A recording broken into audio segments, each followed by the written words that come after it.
top stories of the day. Understand the issues that matter. This is Manila Bulletin News on Web. Your quick rundown of top news in the country and around the world.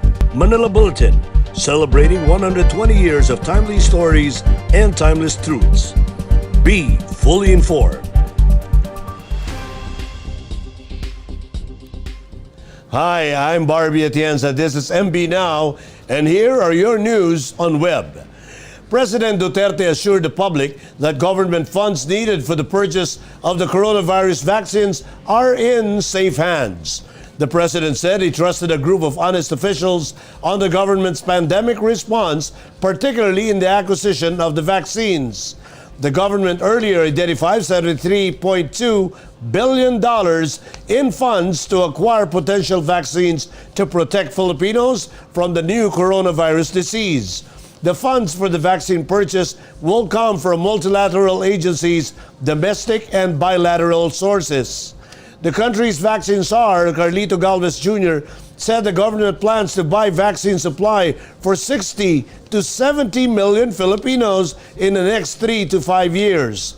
Inoculating such population number would be enough to attain herd immunity and curb the spread of the coronavirus, according to health authorities. The government is already in talks with some foreign pharmaceutical manufacturers to secure the country's supply of the life-saving drugs. Duterte also rejected allegations of critics that the government was mishandling the pandemic response. He explained that the government has relaxed the movement restrictions so people can go back to work so they can take care of their families. Department of Interior and Local Government Secretary Eduardo Año stressed Wednesday that minors are still prohibited to enter the malls amid the general community quarantine status in Metro Manila until the mayors have approved ordinances that will allow them to do so. Explaining his point, Año noted that the Metro Manila mayors are still discussing the issue as they would need to confer with the Philippine Pediatric Society as well as other health experts before coming up with a resolution. Discussing the update, Año said the Metro Manila mayors will meet the PPS to clarify the pros and cons of allowing minors to enter the malls. Based on the discussions, Año said the Metro Manila mayors will have to reach a consensus on whether to push through with it or not. In the event that minors of certain ages are allowed entry to the malls with their guardians or parents, Año said the DILG can adopt that measure. In a briefing with the president on Monday night, Año said minors could already visit malls provided that they are accompanied by their parents and in compliance with the guidelines set in the various ordinances of concerned LGUs. He reiterated that as of the moment, minors are still banned from entering the malls until the time the LGUs have issued their respective ordinances. While there is no final decision yet if face-to-face classes will be allowed next year, the Commission on Higher Education is now working with universities to prepare limited in-campus learning, particularly for courses where lessons are difficult to be taught remotely. However, CHED Chairman J. Prospero de Vera III clarified that the conduct of face-to-face classes will not be required for all higher education institutions, but those that want to resume will be allowed to do so gradually. According to De Vera, the Interagency Task Force, or IATF, for the management of emerging infectious diseases is yet to issue an approval on limited face-to-face classes at the tertiary level, as it is a continuing process. But an expert of Octa Research, Guido David, is in favor of resuming face-to-face classes, particularly at the elementary level, as younger children tend to be less of a risk for transmission of COVID-19. Guido also suggested that classes be done in open, ventilated areas. There are around 7,000 job openings in the government, in case you didn't know. The Civil Service Commission gave this reminder Wednesday to Filipino job seekers, at least those with government eligibility. These listed vacancies may be browsed on the CSC job portal at www.csc.gov.ph/career. The CSC, through resolution number 2000-22-1, had earlier instructed all government agencies to submit their list of vacant positions in the career service that are authorized to be filled in electronic and printed copies to the CSC field office concerned. The agency has more than 100 field offices nationwide. More than 7,000 vacancies have been listed on the CSC job portal as of September this year. Vacancies to be posted shall include first level, second level, and third level career positions. First level positions include clerical, trades, crafts, and custodial service positions, which involve non-professional or sub-professional work in a non-supervisory or supervisory capacity requiring less than 4 years of collegiate studies. The second level includes professional, technical, and scientific positions that involve professional, technical, or scientific work in a non-supervisory or supervisory capacity requiring at least 4 years of college work. Finally, the third level covers positions in the Career Executive Service, all of whom are appointed by the President. In Metro News, Pasay LGU offers libreng sakay and holds virtual job fair. San Juan shortens curfew hours. And another U-turn slot to close on December 4, according to the MMDA. More from this report. In line with the celebration of its 157th founding anniversary, the Pasay City Government is offering free shuttle rides starting today until December 30. Mayor Emmy Calixto Robiano said the libreng sakay will start from SM MOA to SM Manila, vice versa, passing through Pasay City Hall and the National Bureau of Investigation Office. Robiano said the city government partnered with a global electronic transportation for the rollout of 3 e-jeeps for the libreng sakay that can accommodate 15 passengers. Aside from the free shuttle, the city government also holding a virtual job fair participated in by 5 companies. There are about 3,500 job vacancies waiting to be filled up.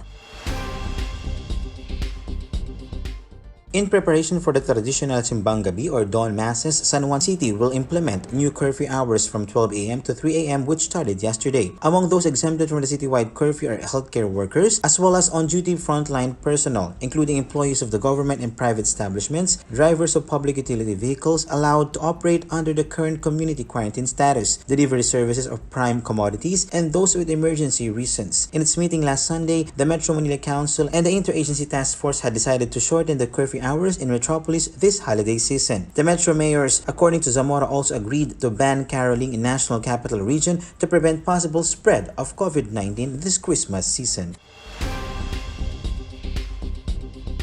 Metropolitan Manila Development Authority Chairman Danilo Lim announced that the EDSA U-turn slot in Barangay Bagong Barrio will be closed on December 7. Motorists are advised to take the following alternate routes. From northbound going southbound, affected vehicles may take the Monumento Circle. Those coming from Quezon City may take Balintawak Coverleaf. Signages have already been installed in the said U-turn slot to inform motorists about the impending closure. The agency targets to close 13 U-turn slots by the end of this month.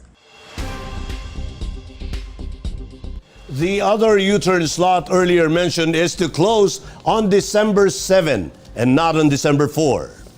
Now here are the top news in other parts of the country.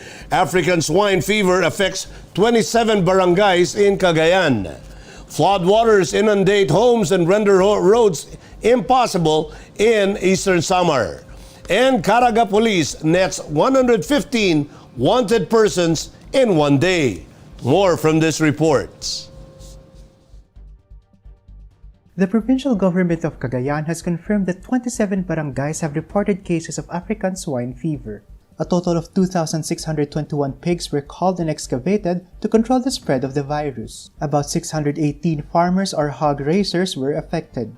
The provincial government continues to distribute financial assistance to hog raisers through the Provincial Veterinary Office, Provincial Social Welfare and Development Office, and Provincial Treasury Office.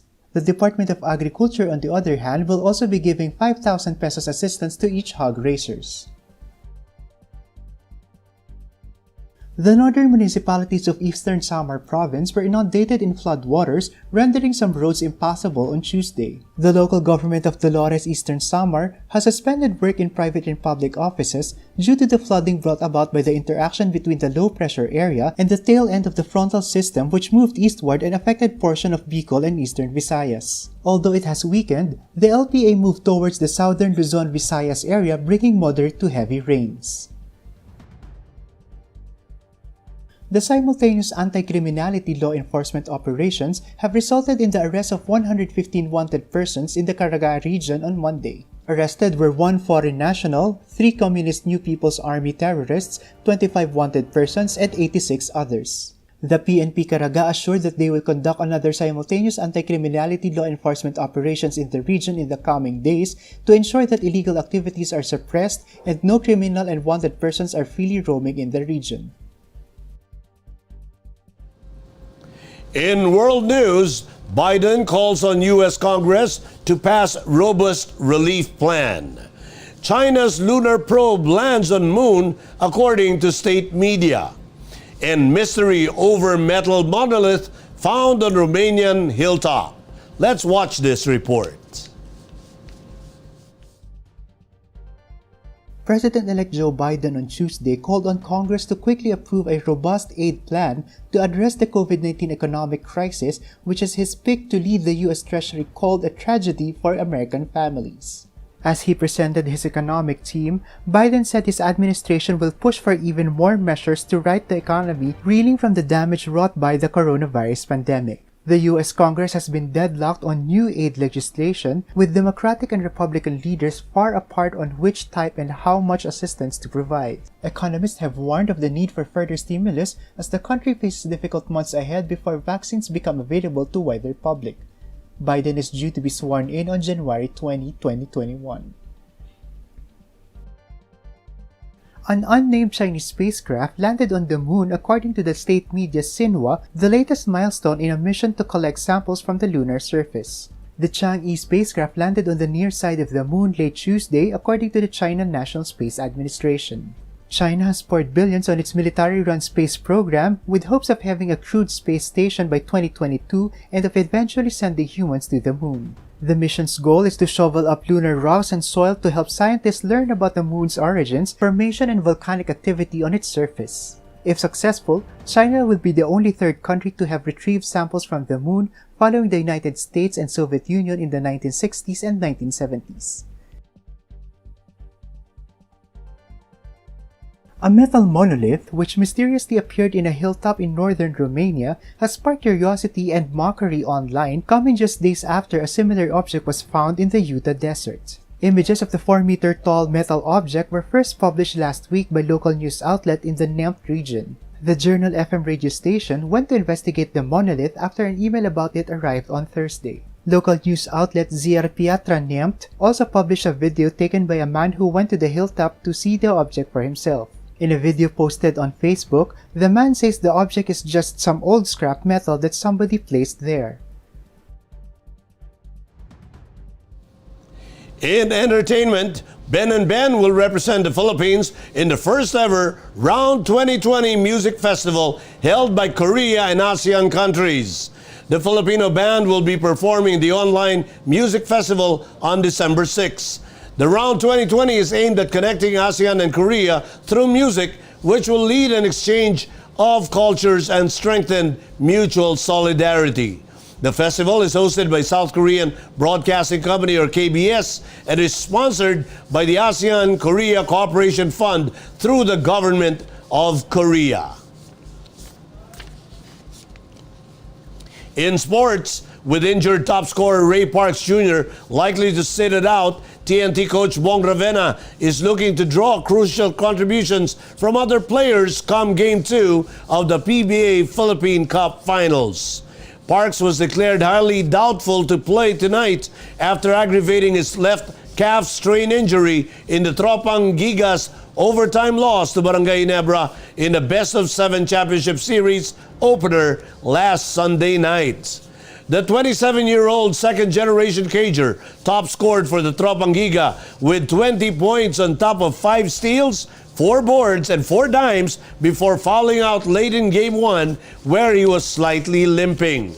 From his average playing time of 37.88 minutes in the elimination round, Park saw a significant increase of his minutes in the playoffs, which might have taken the toll on his pre-bubble injury that forced him to miss TNT's 100-95 win against Alaska in the season opener.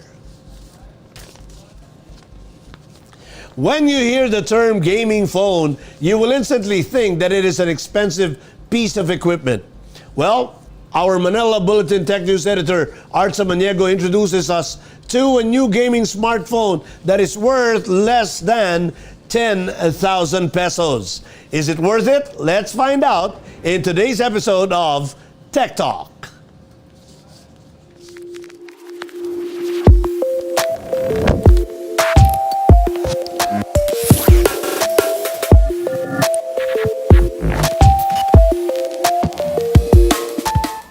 With the gaming world continuously expanding and innovating, it is exciting to see more and more gaming-enabled gadgets that gives top-notch performance without breaking your bank account.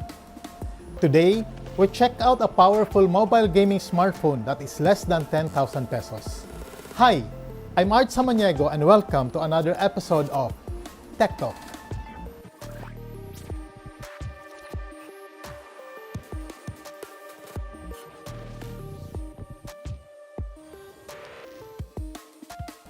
The Cherry Mobile Aqua S9 Max is the newest smartphone in Cherry's lineup for 2020.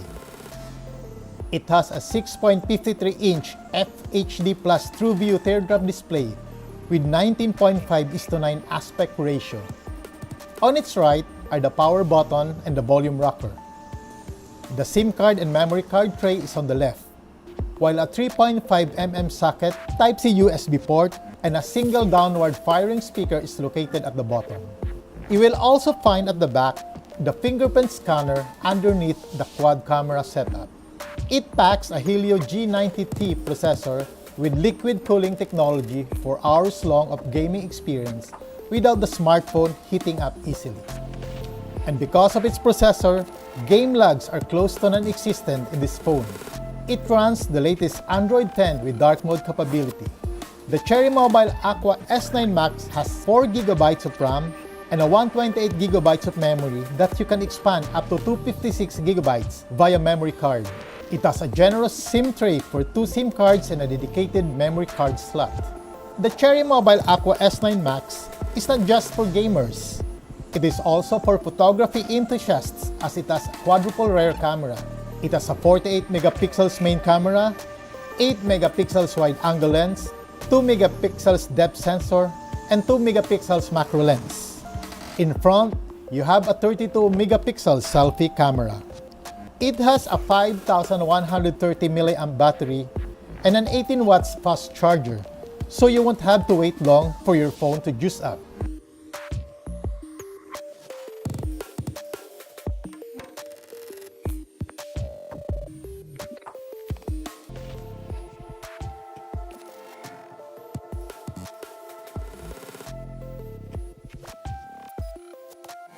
The Cherry Mobile Aqua S9 Max is an impressive mobile gaming smartphone with top-notch processor and great quadruple camera.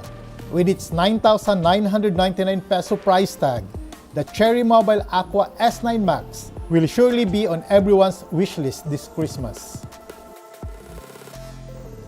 And that is our Tech Talk for this week. Join us again next week for another episode of Tech Talk. Be fully informed.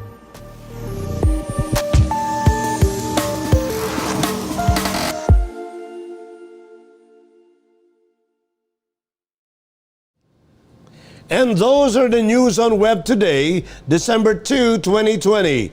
It's 23 days before Christmas. For more news and details, get your copy of Manila Bulletin newspaper tomorrow or log on to www.mb.com.ph,